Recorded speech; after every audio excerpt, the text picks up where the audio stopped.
How much does it really cost to get started in Airbnb? Let's talk honestly about how much you actually need to get started, because most people massively overestimate how much you actually need, or they think they need a lot more than they actually do. So let's think about this in 3 steps. You've got the basics, the property setup, and the ongoing costs. Before you even touch a property, there's a few basic setup costs that you need to consider. First of all, you need to set up your company, which means that you've got to get registered, get ICO for data protection, join a redress scheme, get public liability, professional indemnity, and contents insurance. You could probably find somewhere that can roll up the last 3 into one, but in the UK, this is going to cost you about 500 to £1,000, depending on how thorough you want your setup to be. Might sound like a lot to do, but it's not. It's just part of your basic protection for your company to be able to do Airbnb. Next, you've got your property setup. So this comes when you actually find the property and you need to set up, get it ready for Airbnb. You're usually looking at your first month's rent, your deposit, and then staging and refurb. When I say staging, I mean getting it guest ready. So, you know, beds, sofas, all the kitchen items, stock, linen, all of that stuff. And then when I talk about the refurb, sometimes depending on the property, there might be some light refurb work that you have to do, like painting,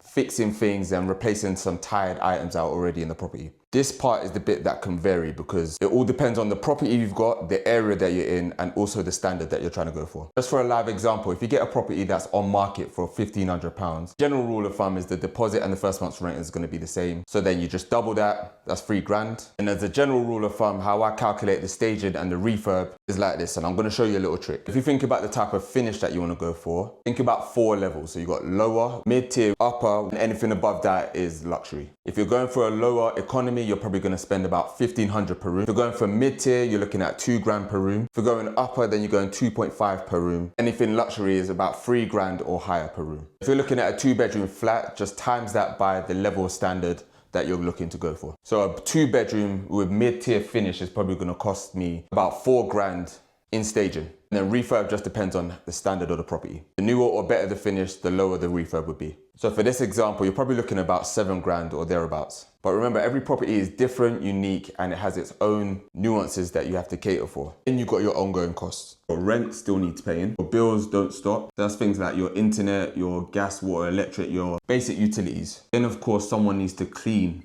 as well, so you've got to pay for that. Then you've got your software and tools as well. This is the part that a lot of people underestimate. This is why you shouldn't just budget just to launch it. You have to budget to sustain it as well. Another key thing that a lot of people forget, acquisition. And that means either you need to pay for someone to find you a property or you pay to learn to do it yourself, which is going to cost you anywhere between £3,000 to £5,000. Sometimes more, sometimes less. It all depends on what you're getting from it. The people who struggle aren't the ones who start with the least money. It's the ones that don't actually know where the money goes. This page is about showing you the real picture step by step. Follow for more Airbnb made simple.